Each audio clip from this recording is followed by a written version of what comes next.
Hi, it's Emma here from Best Studio, and I specialise in wellbeing strategies. And I just want to have a little chat with you about something that happened to me this week. Last week. Last week, somebody said to me that I'm always happy. I'm always happy. That's what someone said to me. She said, "Oh, why are you always happy? Why are you always happy? Whenever I see you, always happy." And I kind of got the impression, and they didn't say directly, but obviously it was very annoying to them, like initially, that I always sort of came in with a little bit of a smile on my face and always like, "Hi, how are you? How's you going?" And it was only when I kind of came away from the situation, and I sat down and I thought to myself, am I always happy? And the truth is, and this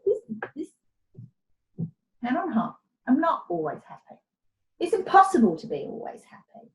I have always been a happy person who, in general, I like to think, more of an optimist than a pessimist. But, I've been through some really tough times, some serious stuff where I felt as if for years I was really, really unhappy.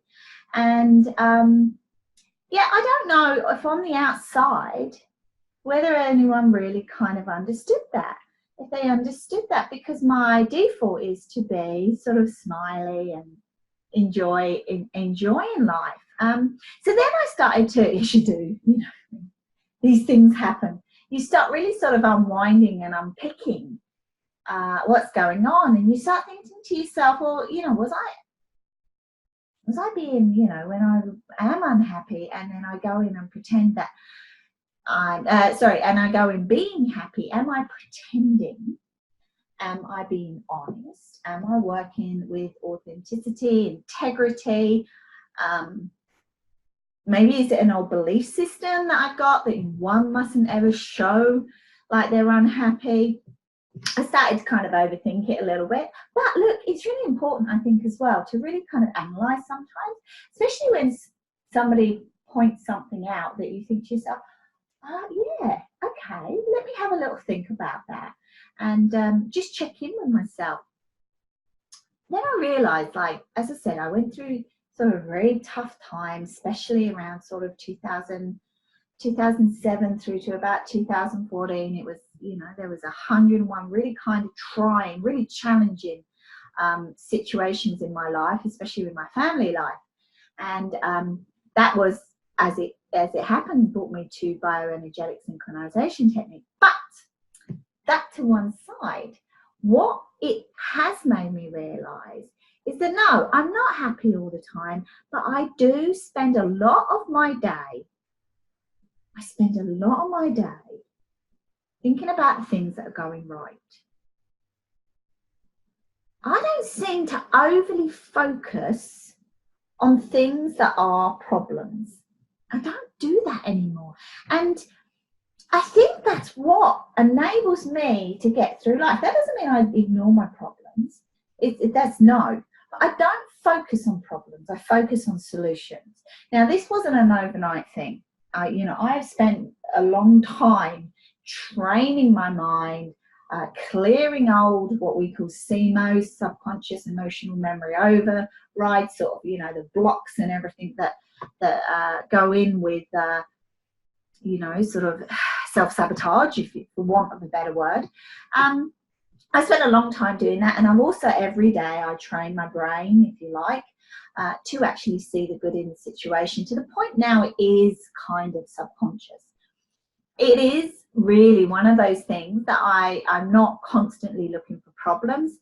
I don't particularly let people off the hook as such, but I think it's really important to give people second chances a lot of the time, especially if let's say, like, the common one, somebody's on the road and they're driving badly. The common Emma 10 years ago probably would have been at the wheel, sort of screeching and getting angry and fuming over it. Well, Emma today doesn't do that. That's not because, like, you know, I'm a wonderful person. No, it's just that I know that, you know, things like that just don't bother me anymore, because I won't put myself through it. It's not about them. It's only ever about me in that situation. I just don't put myself through it anymore. I don't sit there and see myself as this policeman who needs to, you know, sort of monitor everybody on the road. And that's not just in that situation. It's in a lot of situations. If somebody is being out of order or misbehaving or whatever, unless, you know, there's a real reason for me to step in, I don't, because I've got 101 other things on my mind, and I'm looking for the good. I'm not particularly looking for the bad. So it's really about sort of, you know, moving from gratitude. How much time do you spend in gratitude compared to how much time do you spend in fixing problems or looking at problems? And I know problem fixing, I mean, even now I can feel myself kind of apologizing for who I am. I mean, you know, and I need to, like, you know, I'm going to chop that one out, because I'm not going to do that anymore. I'm not going to apologize for who I am. I don't spend a lot of my time worrying about problems. I spend a lot of my time trying to fix problems. I spend a lot of my time proactively trying to see problems. And look, I don't get it right all the time. You know, I might even not get it right sort of 50% of the time, but I try to do that, because I have found is that when I am going through life pretty happy and pretty chilled out and enjoying myself, people prefer to, you know, sort of be around that energy. But I'm also attracted in that energy. So I attract in similar type of people. Whereas I find when I was working a lot in the problems, because my life was difficult and I hadn't worked on myself, I was attracting in people who, you know, perhaps, you know, just didn't do me any good, and I wasn't doing them any good either. You know, it's a real two-way street. So my conclusion of, am I happy all the time? Yes, I am. Yeah, I am, and I'm unapologetic about it. I'm still practicing with that. You see, self-development always works that way. We've got to constantly, like, be catching ourselves as we say things. But yeah, I am unapologetic. So I am unapologetic. I am happy all the time, because I choose to look at what is good. And if you want to know how to, you know, get into that mindset of how to sort of work towards that, so that you feel that relief and that happiness, you start with a very simple, free thing. You start with a gratitude list. You sit down and you write down 4 things, 3 things, 10 things, 1 thing.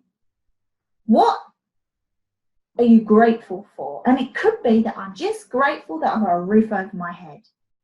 I'm grateful that I have food in my tummy. I have clean water. You know, every situation, someone has 1 thing to be grateful about. And then you write that down. You know what? Stick it on your fridge. Stick it on the bathroom mirror. Stick it somewhere where you really, if you are having a bit of a bad day, you go read that. And the one thing I have found with gratitude lists is rarely are they full of, like, I'm grateful for my Ferrari, my castle, I'm not saying if you've got a Ferrari and a castle, you shouldn't be grateful for that.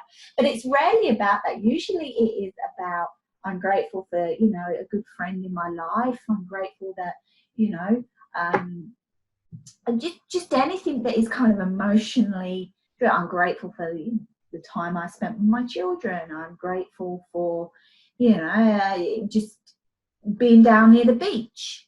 Yeah, it's rarely about a financial material thing. It usually comes from a feeling based. Whereas I find a lot of worries tend to be more materialistic type things. But that's a big generalization. But overall, you know, when I'm talking about the small stuff, don't expect the small stuff. So start with a gratitude list. Stick it up. Every time you're finding that you're walking around a little bit miserable, go read it 4 times. You might annoy yourself doing it. I'm going to do it. Then you start reading it, and that just trains the brain. Remember, our brains, neuroplasticity, everything is moved. It's all organic. You know, the more we practice a train of thought, the brain thinks it's true. It treats it as true, and then obviously it's going to release the chemicals and the the physical requirements in order to react to the situation to the way that you're thinking. So if you're thinking happier thoughts, then you're not, maybe everything yours will lose that deep, that real shallow breathing and that tensed up neck, because you're thinking happy thoughts. Why not? That'd be great for your body. Listen, thank you so much. Look, if you find that this is really helping you, or you might know somebody who perhaps might need to hear this message, share away by all means. Really happy to do that. We have some stuff available for you. We've got the art of forgiveness. If you're finding you're just not getting happy, you really do need to maybe work on the 5 steps of forgiveness. I've got a really great video for you that you can have with a workbook, and that's all free. You can take that, you'll get the 5 steps of forgiveness. We've got a really nice sort of release your inner critic ebook, which again is a nice gift. I'll put the links in the bottom under here. And please make the most of these resources.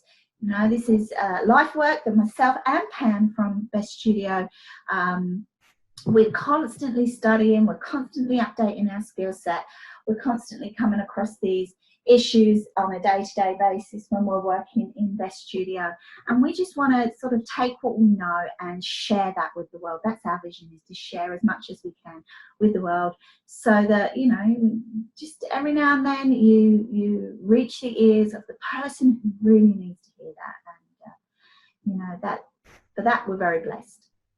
All right, listen, have a wonderful day, and I will talk to you soon.